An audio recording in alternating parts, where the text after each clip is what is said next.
আপনার দুপুরে শুনেছেন আমরা নিবেদনটা করেছি, রাধারানী গোপীরা নিবেদন করেছিল না? আমার দাদা বলছিলেন ওই নিবেদনটা করুন। কি বলেছিলাম? রাধারানী গোপীরা বলেছিল যে মণি নাও মানিক্য নাও আচলে বাঁধিয়ে দাও, ফুল নয় যে কেশে গড়িবে, যদি নারী না করিত বিধি, তোয়া হেন গুণ নিধি, লইয়া ফিরিতাম দেশে। ওই যে গোপীদের ছোঁয়া ইচ্ছে করে তোমার সঙ্গে রাখাল হয়ে তোমার সঙ্গে বিলাস করি, সঙ্গ করি, কিন্তু আমি তো নারী, কেমন করে যাও? ওই যে গোপীদের যে চাওয়াটা এবার নবদ্বীপে সেই পূরণ হয়েছে। তাই এবার গভীর ভাব অঙ্গীকার করে মহাপ্রভুর সঙ্গে লীলা বিলাস করছে। এজন্যই এরাই তো তারা।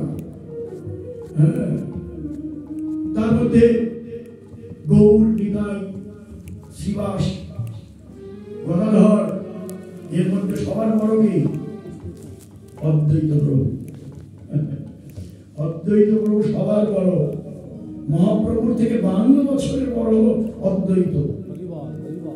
সে অদ্বৈত কি করেছিল জানেন? সে রাষ্ট্রে যাওয়ার খুব ইচ্ছা,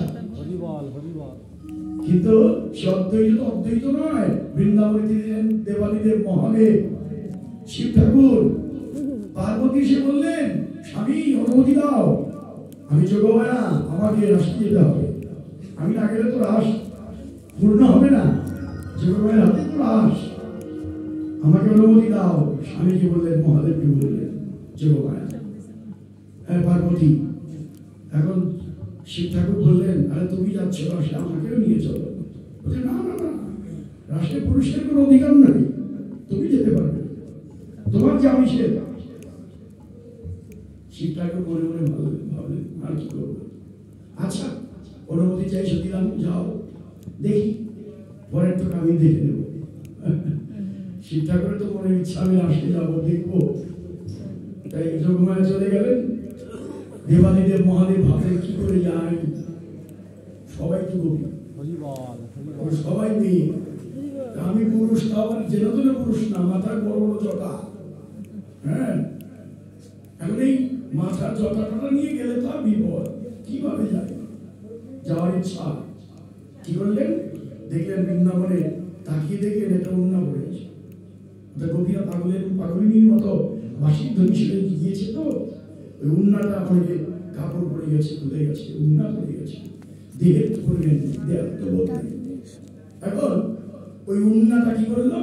গোপীদের মতো মাথায় দিয়ে জটাটা ঢেকে, উন্নাটা ঢেকে, মুখটা ঢেকে আস্তে আস্তে রাশি মঞ্চে উপস্থিত।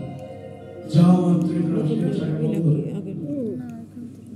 বন্ধ হয়ে গেছে, রাশের চাকা বন্ধ হয়ে গেছে। কি ব্যাপার? রাশের চাকা বন্ধ হয়ে গেল, কারণটা কি? দেখি তো, এখানে তো একটা বিপদ হলো, বন্ধ হয়ে গেল রাশের চাকা, বিপদ হয়েছে। দেখি তো একটু, আমি দেখি তো সবাইকে একটু পরীক্ষা করে, কে কে এলো এখানে। গোপীদের দেখতে লাগে, কৃষ্ণ নিজেই চেক করতে লাগে, সব গোপীদেরই ঠিকঠাক দেখছিল, যারা তো ঠিকই আছে, কিন্তু একজনের সামনে দিয়ে দেখে বিরাট লম্বা, মাথাটুকু ঢাকা, ঢাকাটুকু আছে, সাদা সাদা পাও গুলো সাদা সাদা ছাই মিলে, বর্ষময় সাদা সাদা ছাই দেখে, কিন্তু আবার ঘোমটা দিয়েছে, ওর থেকে ফুসফুস করছে। হ্যাঁ, কি ব্যাপার, এ আবার কেমন বলে? হ্যাঁ, কৃষ্ণ গিয়ে গিয়ে বলে দিল, তুমি আবার কে? তুমি কোন কবি? এত লম্বা তুমি, আবার ভিতর থেকে ফুসফুস শব্দ হয়, তুমি কোন কবি? এখন শিব ঠাকুর বলে কি, আর আমার নাম শ্বেত গোপী। শ্বেত গোপী, শ্বেত মানে সাদা, রঙে তো ভস্য, আমি শ্বেত গোপী। কৃষ্ণ বললেন, বলো কি, এইরকম কবির নাম তো আমি শুনি, কত কবি তো আছে, কিন্তু তোমার শ্বেত কবি নাম। আচ্ছা ভালো ভালো, শ্বেত কবি, তোমার মুখটা একটু ঢাক, খোলো তো দেখি, একটু দেখি, তোমার একটু দেখি। সর্বনাশ। এবার যখনই কৃষ্ণ গিয়ে এই মাথার উন্নাটা খুলেছে না, আর শিব ঠাকুর এই দেওয়ালিতে মহাদেব, এত বড় সাহস তোমার, রাতে এসেছো তুমি, তোমার তো কোনো অধিকার নেই, বেরিয়ে যাও, আমি তোমাকে অভিশাপ দিচ্ছি। কৃষ্ণ নিজে বলছে, হ্যাঁ তুমি যে অন্যায়টা করেছো, পুরুষ দেহ ধারণ করে এসে রাতে এসেছো, বেরিয়ে যাও, আর অভিশাপ দিচ্ছি এর পরের জন্মে তুমি নরকুলে জন্মগ্রহণ করবে, নরকুলে মানুষ হয়ে জন্মগ্রহণ করবে। দেবাদিদেব মহাদেব করজোরে বললেন, ভগবান আমার বড় সাধ, তোমার রাসলীলায় অংশগ্রহণ করবো, তুমি তা দিয়ে না, আমাকে নরকুলে জন্ম নিতে হবে, তোমার কথা, কিন্তু আমার অনুরোধ, আমার একটা নিবেদন তোমাকে রাখতে হবে, আমি যদি নরকুলে যাই তোমাকে একদিন আমার কাছে যেতে হবে, আমি যেন যেখানে যাই ওখানে যেন তোমাকে পাই। এবার ভক্তের ইচ্ছা পূর্ণকারী ভগবান বলছেন, দেবাদিদেব তুমি যা চাইলে বেশ, আমি তোমার আশা আমি পূর্ণ করব, আমি পূর্ণ করব, যাও তুমি নবদ্বীপে যাও, অদ্বৈত রূপ ধরে যাও, তুমি যখন গঙ্গা জল তুলসী দিয়ে প্রাণ খুলে আমাকে ডাকবে,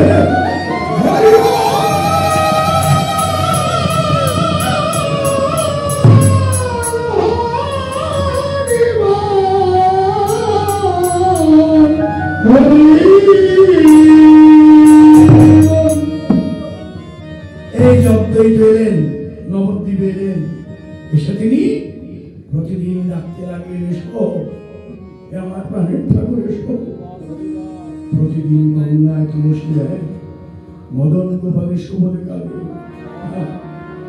একদিন তুলসী যমুনায়, স্রোতস্বী যমুনা, জলের যেদিকে স্রোত সেদিকেই তো যাবে, কিন্তু আজকে তুলসী স্রোতের অনুকূলে নয় প্রতিকূলে উল্টো দিকে চলতে লাগে, আর আমার অদ্বৈত গঙ্গার দিক ধরে হাঁটতে লাগলেন, দেখি তুলসী আজ উল্টো দিকে ধাবিত হচ্ছে কেন, দেখি তো কোথায় যায়।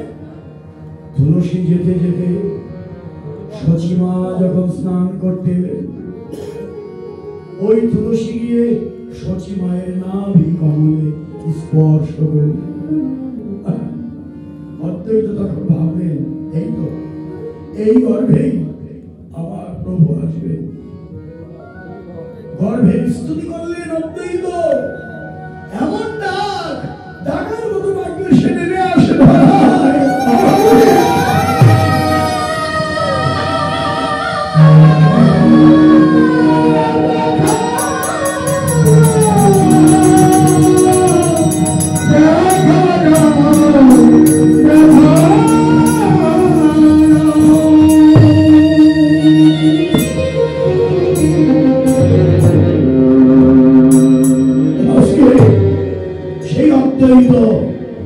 এখানে আছেন, তাহলে বললেন এরাই তো তারা, বৃন্দাবনে যারা ছিলেন তারাই এবারে এসেছেন, কেবল নাম পরিবর্তন করে এসেছেন।